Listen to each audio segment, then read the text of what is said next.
El texto que nos ocupa en esta mañana es Apocalipsis, capítulo 22, versículo 21.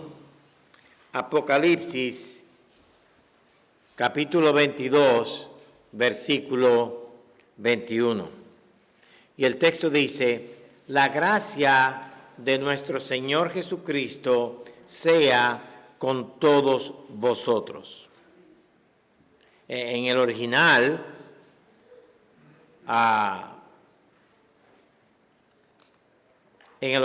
está la gracia de nuestro Señor Jesucristo sea con todos los santos.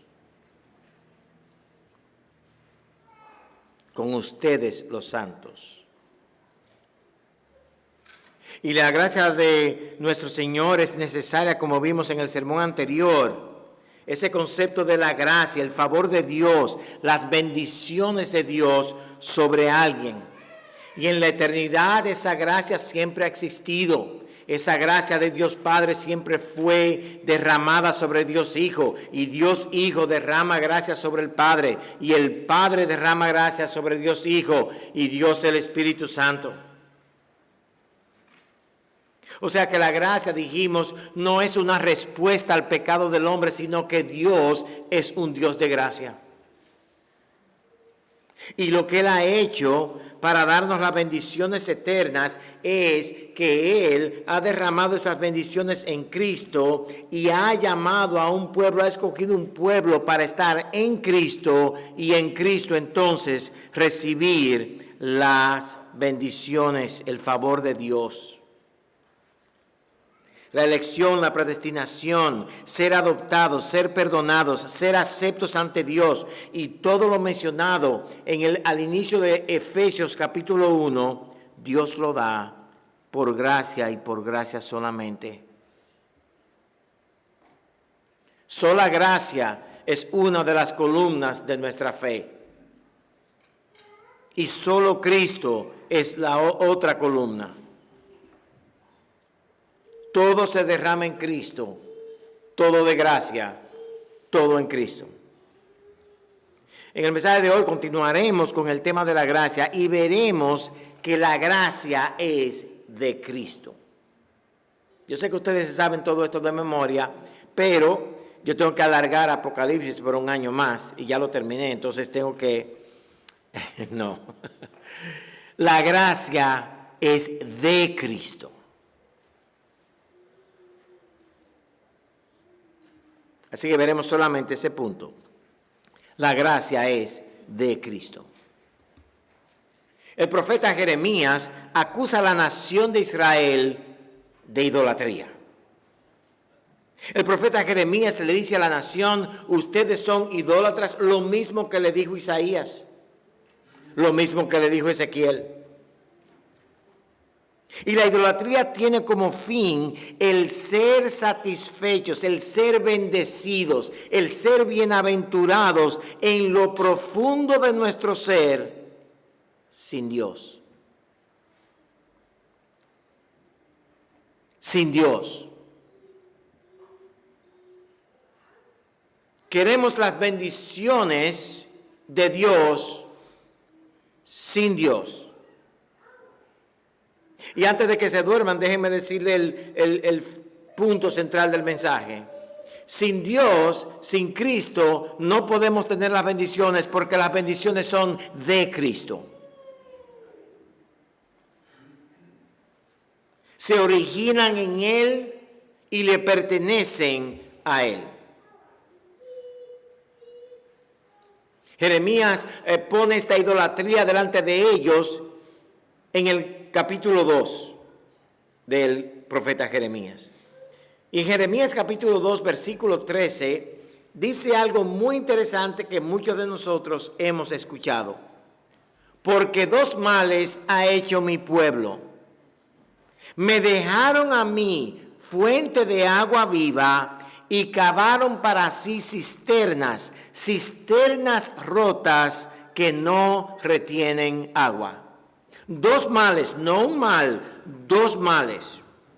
Y yo quiero que entendamos en esta mañana, amado hermano, que cuando nosotros no hacemos caso a Dios,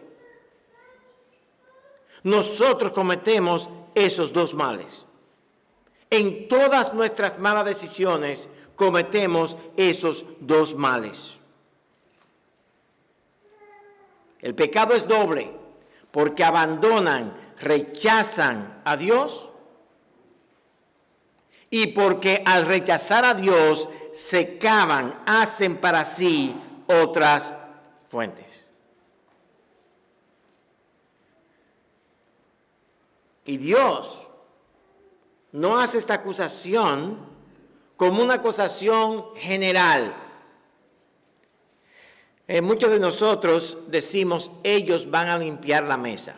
¿Y quiénes son ellos? Yo no sé. Pero cada vez que llegamos allá abajo, la mesa está limpia, los pisos están limpios, ellos. Y muchas veces oímos estas cosas y las tomamos como pueblo. Dios nos está hablando a nosotros, el pueblo. Y lo tomamos de una manera general, cuando la acusación es del todo personal. Mira lo que dice Jeremías en ese mismo capítulo 2, en el versículo 8. En el versículo 5, perdón. Así dijo Jehová: ¿qué maldad hallaron en mí vuestros padres, que se alejaron de mí y se fueron tras la vanidad y se hicieron vanos? ¿Qué fue lo que encontraron mal conmigo?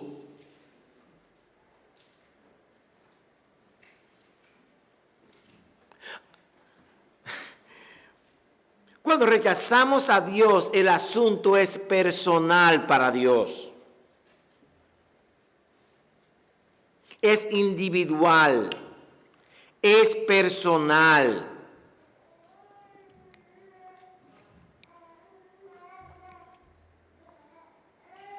Rechazar las bendiciones de Dios en Cristo Jesús es una ofensa personal en contra de Dios.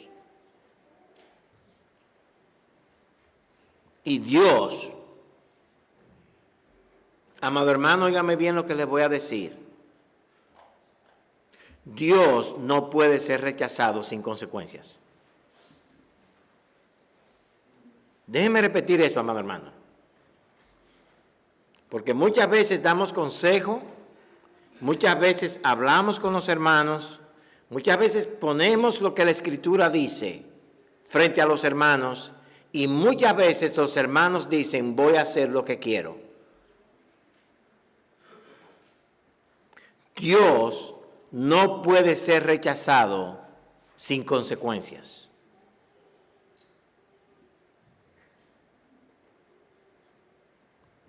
Hay otro grave problema que Jeremías nos presenta. Yo sé que usted está pensando, pero espérese, pastor, no estamos hablando de la gracia de Cristo. Vamos a llegar allá, hermano, no se apure. Hay otro problema que ellos tenían, y está en el versículo 8. Los sacerdotes no dijeron, ¿dónde está Jehová? Y los que tenían la ley no me conocieron. Y los pastores se rebelaron contra mí. Y los profetas profetizaron en nombre de Baal y anduvieron tras lo que no aprovecha.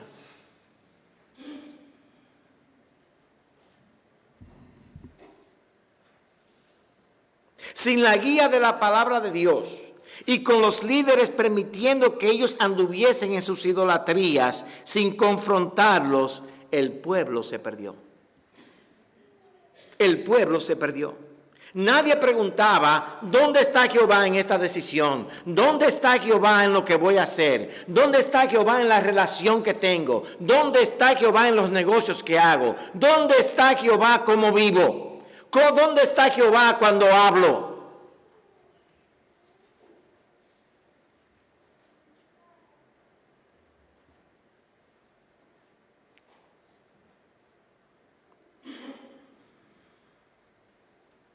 En otras palabras, no se detenían a pensar, a decir, ¿qué dice la palabra de Dios en cuanto a? Y póngale ahí lo que usted quiera.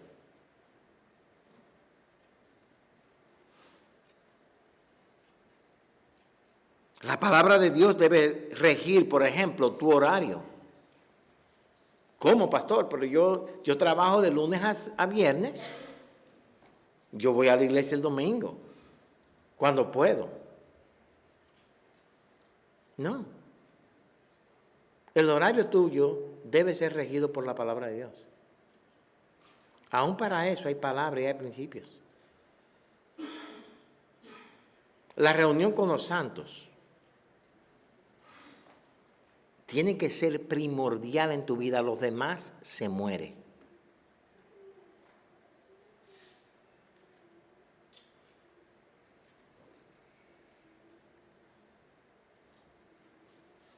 Dios te da 24 horas al día.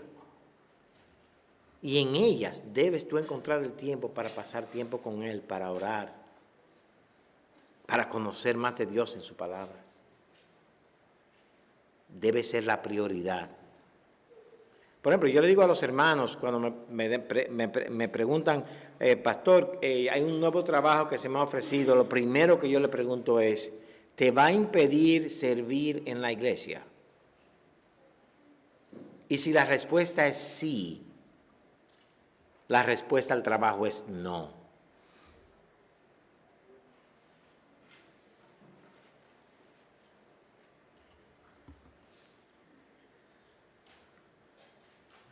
¿Cómo uso el tiempo que Dios me presta? He prestado el tiempo, amados hermanos. Nosotros vamos a tener que dar cuenta a Dios de la manera en que usamos nuestro tiempo. El centro de la idolatría, amado hermano, es desechar a Dios como la fuente de vida y buscar vida en otra fuente. Y cada uno de nosotros cava una cisterna que no da agua. Y esa cisterna es la misma en todos los casos. Yo no voy a ir. Yo no voy a servir donde me pongan. Yo no voy a criar a mis hijos como Dios quiere. Yo no voy a pensar de esa manera. Yo quiero servir así, no así. Y hermanos, si usted nota en Jeremías, capítulo 2, Dios dice me y me y me. No me buscaron, me rechazaron, me abandonaron, me dejaron. Y la pregunta, hermano, es esta. ¿Quién va a regir tu vida? ¿Yo o el gran yo soy? Y Él no comparte su reino con nadie.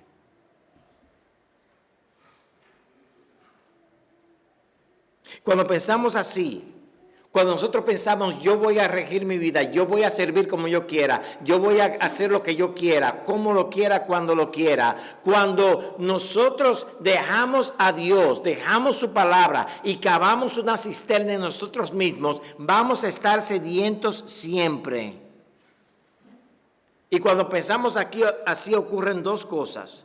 Primero, rechazamos a Dios y toda el agua de vida que nos da. Y segundo, nos hacemos fuentes de nuestras almas. Pero pastor, usted ha repetido eso 3 veces. Sí, hermanos, porque es necesario repetirlo. Ahí está el corazón de la idolatría. Cuando no nos llevamos del consejo bíblico, rechazamos a Dios y nos hacemos la fuente de sabiduría. Hay un texto que todos conocemos aquí, creo, que es Proverbios capítulo 3, versículos 5 y 6. La primera parte dice, fíate de Jehová con todo, de todo tu corazón. Pero óyeme bien la segunda. No te apoyes en tu propia prudencia. Reconócelo en todos tus caminos, Él enderezará tus veredas. No te apoyes en tu propia prudencia. ¿Cuándo nos apoyamos en nuestra propia prudencia, hermanos? Cuando abandonamos la prudencia de Dios. Cada vez que nosotros nos apoyamos en nosotros es porque tomamos la decisión anterior a abandonar lo que Dios dice.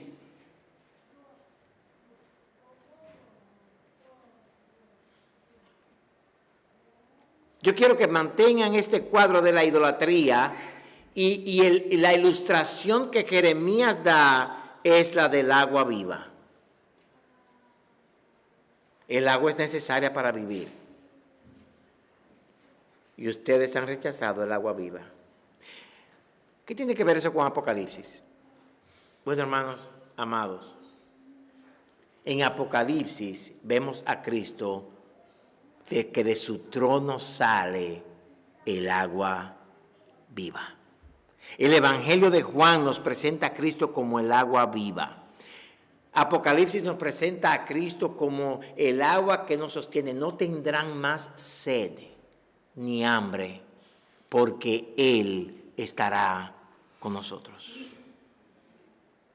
De hecho, amado hermano, Él está sentado en el trono de la gracia, porque Él es el Rey de la gracia. La gracia es de Él, la vida es de Él, el agua abundante es de Él.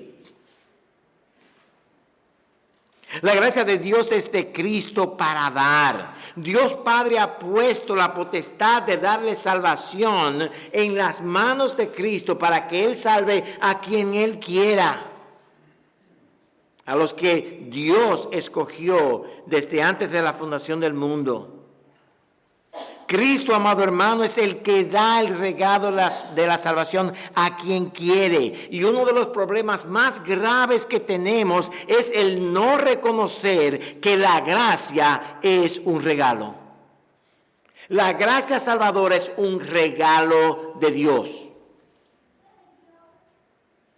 Exactamente, de Dios.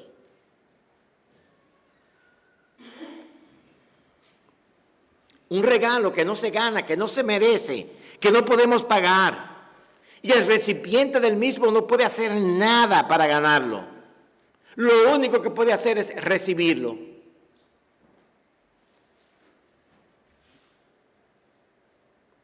El texto dice: la gracia de nuestro Señor Jesucristo sea con todos vosotros. Amén. Y el texto nos indica que es la. La es un pronombre, es un artículo, pronombre, pero es un artículo. Y el artículo es un artículo que indica, está en singular. La, un artículo específico que apunta a un objeto específico. La gracia. De es una preposición que indica posesión. Y en el griego, en el original, la idea no es solamente que él posee algo que él compró. No. Pertenece a él porque nace de él. Sale de él.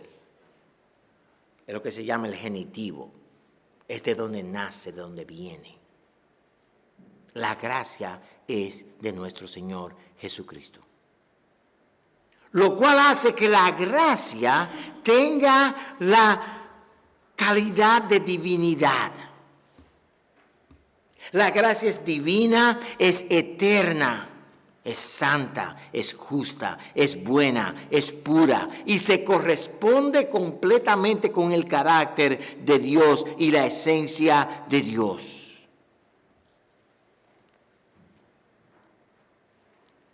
Cuando Dios te salva, esa gracia perfecta, santa, eterna, divina, pura, según su carácter, es puesta en tu corazón. En Cristo Jesús. Y por eso Juan dice, el creyente verdadero no puede permanecer en pecado. Porque la semilla divina, santa, pura, que Dios nos da, Él mismo, en Cristo, por su gracia, está en nosotros. Escribiendo a Jesús en su Evangelio, Juan dice lo siguiente, en el capítulo 1, versículo 16 del Evangelio de Juan. Porque de su plenitud tomamos todos, ¿y qué? Gracia sobre gracia. ¿Qué tomamos de Cristo? Su gracia. ¿Qué bebemos de Cristo? Su gracia. ¿Qué nos da Cristo? Su gracia. porque en su gracia están encapsuladas todas las bendiciones de Dios para Cristo.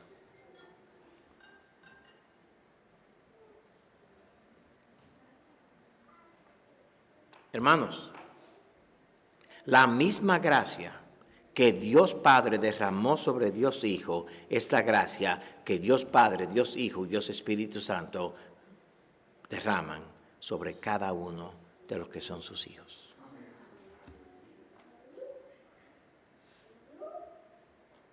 Es la gracia de Cristo.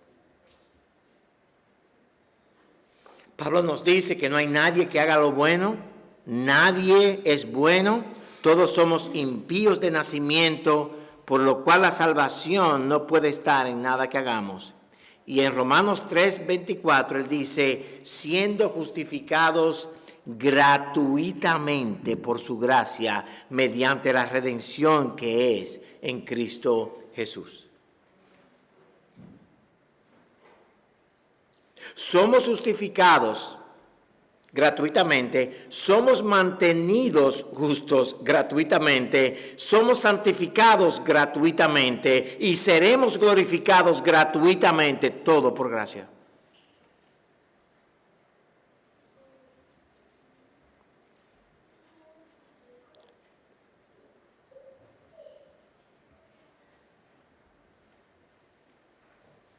La salvación está en Cristo, no en nosotros. Pero yo soy salvo, tengo salvación. No, tú no tienes salvación. Tú tienes a Cristo por gracia, que es la salvación. ¿Me entienden, hermanos? Te iba a hacer una pregunta, hermanos, de verdad. Aquí entre nosotros dos, nadie está oyendo.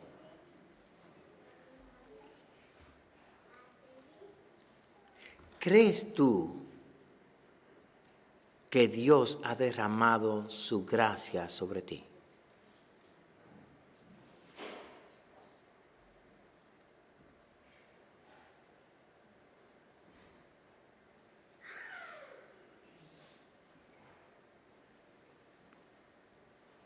¿Crees tú que Cristo vive en ti?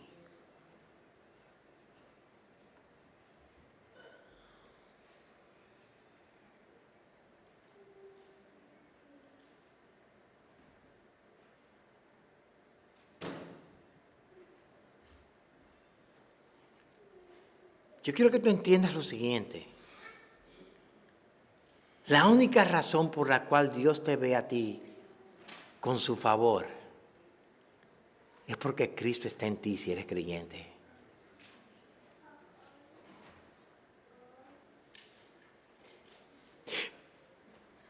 Déjame hacer una pregunta. Es la misma pregunta, pero de otra manera. ¿Eres tú un hombre o una mujer bienaventurado? Cuando tú ves tu vida, o cuando tú hablas a otros, el otro escucha que la vida tuya se está desmoronando y que esta vida es inútil. O el otro escucha que tú estás agradecido a Dios por la vida que te ha dado. ¿Cuál de las dos es?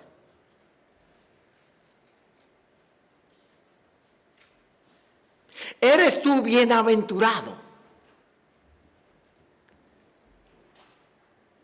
¿Saben los otros que te conocen bien que tú eres bienaventurado no porque tú lo dices, sino por la manera en que tú vives?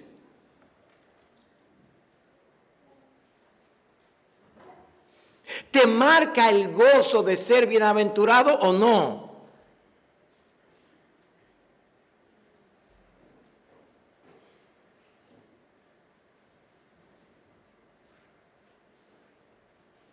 ¿Cómo está, hermano? Ay,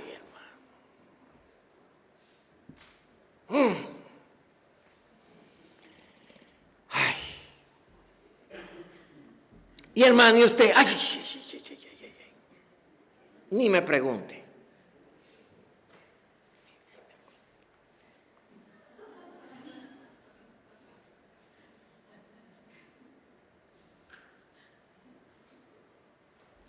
Y de mi marido, miren, no, eso es una carga. Que Dios, yo me estoy muriendo.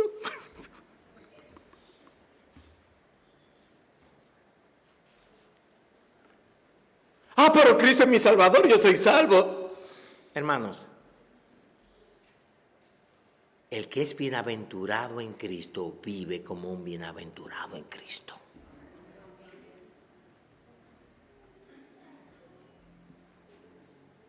Hablaba con Noé ayer. Noé, óyeme, pero el Señor le ha dado duro a ustedes. 2 muertes ahí en menos de una semana. El Señor nos ha cuidado. El Señor nos ha consolado. ¿Necesitan algo? No. Estamos bien, gracias a Dios.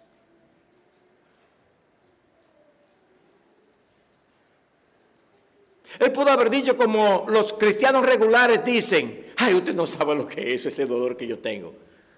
Ok, a mí se me murió mi papá, mi mamá, mis hijos, pero yo no sé el dolor que tú tienes. No, mire, el papá suyo era bueno y la mamá suya era, pero no como la mía. La mía sí duele. Parece a las jóvenes cuando tienen su primer hijo y le dicen a la mamá: mami, pero eso dolió. Ay, mi hija, espérate, tú no sabes lo que es eso. Los hijos míos yo los tuve y el doctor los empujaba para adentro y yo tuve que ganarle al doctor. Tú no sabes lo que es, a ti te trataron bien, pero yo, ay, muchacha, por la nariz me lo sacaron a mí. Y todo es una queja. Y todo es, esto es mal. La pregunta mía para ti es esta: ¿tienes tú la gracia de Cristo en tu vida y eres tú bienaventurado? Porque si tienes la gracia de Cristo en tu vida y Cristo vive en ti, tú no tienes ninguna razón para quejarte.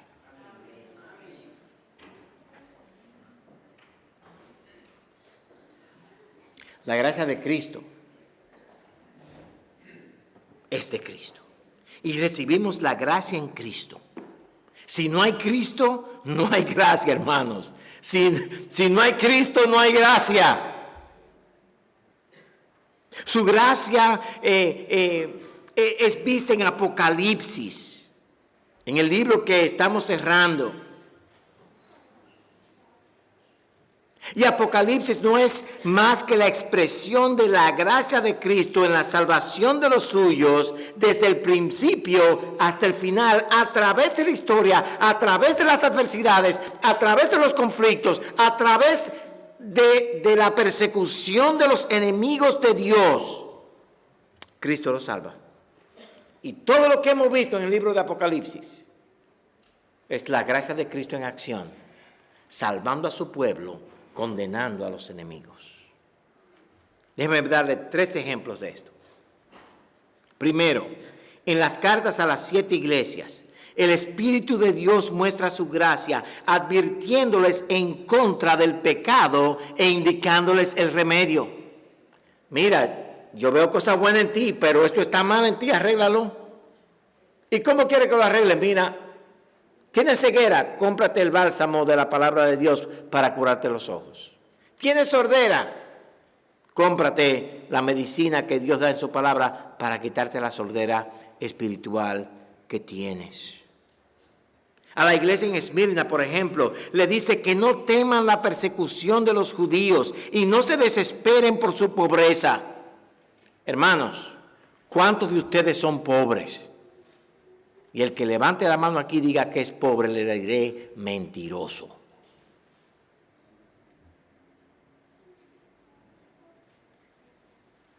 Tenemos que tener cuidado, amados hermanos, cuando nosotros evaluamos la palabra de Dios por nuestra experiencia. Yo leo la palabra de Dios con los lentes de mi experiencia. El Señor dice que yo soy bienaventurado, pero mi experiencia me dice que no. Y la pregunta mía es: ¿con quién tú te estás comparando?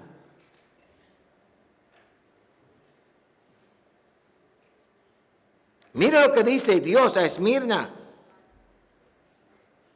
No teman la persecución de los judíos y no se desesperen por su pobreza, porque no son pobres. Dice él, ustedes son ricos. El sufrimiento pasará y eran bien ricos en Cristo Jesús. Amados hermanos, es una gracia el poder ser advertidos del pecado y es una gracia el ser corregidos en la manera que vemos la vida. Es una gracia cuando alguien te dice estás mal, esa decisión que vas a tomar está mal.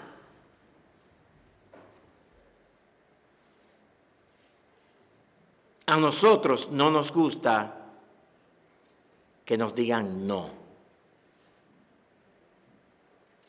Y padres, especialmente con hijos pequeños, aprendan a enseñarle a sus hijos la palabra no. Es la palabra que los va a salvar. No. A la iglesia de Sardis le dice que sea vigilante. Por no vigilar el alma, hermanos, caemos en muchos pecados. Los descuidos pequeños se convierten en grandes problemas. Óigame bien, hermanos, para un creyente no hay una decisión pequeña. De hecho, la vida nuestra es una sucesión de momentos pequeños.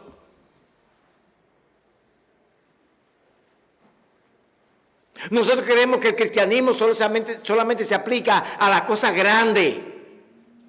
Pero no, hermanos. Hoy usted va a comer, o usted va a salir con alguien, o usted le va a hablar a alguien. Ahí es que se vive la vida cristiana.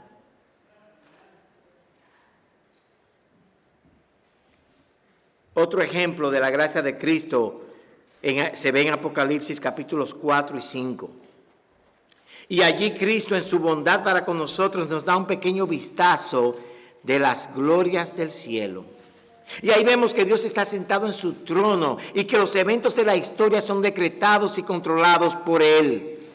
Y hermanos, eso es una magnífica gracia, el que Dios te deje saber a ti lo que Él está haciendo en la historia, para que no te desesperes y entiendas que el fin está asegurado. De hecho, hermanos, el problema central de la vida nuestra es que no confiamos en Dios. ¿Con quién se casará mi hijo? ¿Con quién se casará mi hija? Ya tiene edad para casarse. Ahora hay que buscarle cualquiera.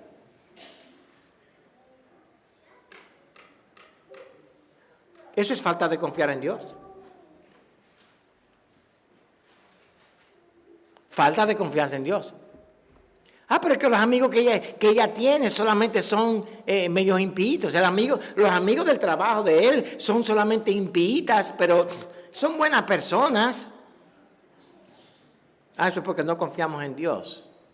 Y decimos, Dios tiene a alguien que Él la va a traer. Él lo va a traer a su debido tiempo. Yo tengo que seguir confiando en Dios. ¿Y sabe qué voy a hacer? Hermanos, si usted se va al desierto a pescar en el Sahara, lo que va a encontrar es arena cada vez que tira el anzuelo. ¿Qué debe usted hacer en esta situación? Confiar en Dios. ¿Cómo? Poniendo a mis hijos a que vayan a lugares donde jóvenes creyentes que creen en Dios, que aman a Dios, que conocen a Dios, estén allí presentes.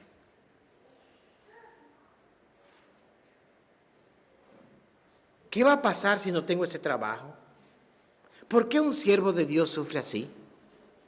Todas esas respuestas están en Cristo Jesús. Y todas las respuestas a esas preguntas están en esto. ¿Confío yo en Dios? Por último, hermanos, la gracia de Cristo se ve en Apocalipsis en la manera que los sellos, las trompetas y las 7 copas terminan. Como hemos visto, las 7 trompetas terminan con la iglesia de Cristo reunida por toda la eternidad. Las 7 trompetas terminan con la última trompeta, la resurrección de los santos y Cristo comienza a reinar. Las 7 copas terminan con el castigo eterno de los enemigos de Dios.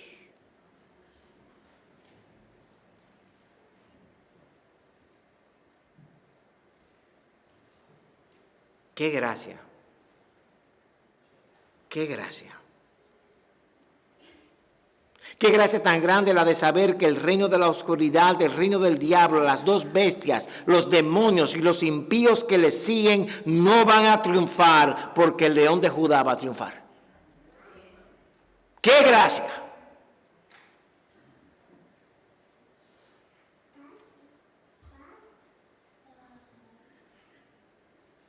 En el capítulo 19 comienza, 18 termina con la destrucción de Babilonia. El 19, 1 y 2 dice: después de esto oí una gran voz de gran multitud en el cielo que decía: aleluya, salvación y honra y gloria y poder son del Señor Dios nuestro, porque sus juicios son verdaderos y justos, pues ha juzgado a la gran ramera que ha corrompido a la tierra con su fornicación y ha vengado la sangre de sus siervos de la mano de ella. Qué bueno es saber que Cristo está en control y que Él ganará la batalla. Eso es lo que a nosotros nos da el aliento, la gracia para vivir.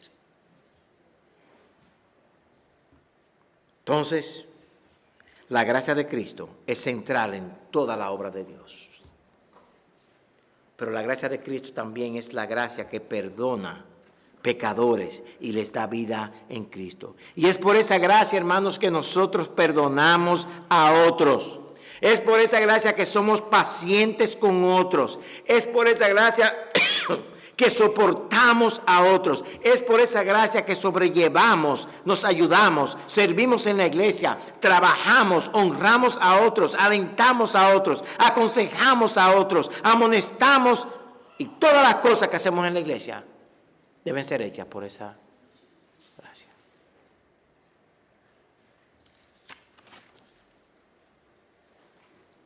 Te dejo con 2 maneras de vivir bajo esa gracia.